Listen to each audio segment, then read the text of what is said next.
serait une plante vivace qui reviendrait chaque année, qui serait de plus en plus robuste, qui prendrait des enseignements des années précédentes et qui les redonnerait. Olfactivement, je serais une fleur blanche qui évoluerait en une explosion de fleurs et qui exhalerait son parfum le soir, au moment même où les gens sont le plus détendus possible. En fait, ce serait pendant un moment privilégié. En fait, je serais simplement le jasmin.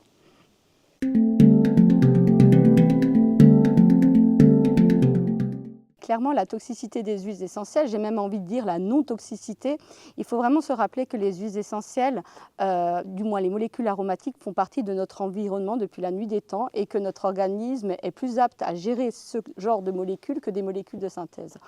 Ensuite, il faut aussi avoir conscience qu'on a beaucoup de retours d'expérience, on a des cas cliniques et on sait comment se servir de manière sécuritaire des huiles essentielles. Donc j'ai plutôt envie de dire que j'ai envie d'enseigner la non-toxicité des huiles essentielles en fait.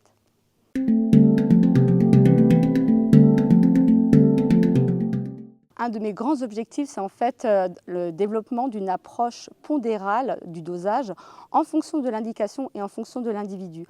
Clairement, déjà quand c'est du psycho-émotionnel, on ne peut pas utiliser les doses classiques qu'on entend régulièrement dans la littérature ou sur Internet, etc.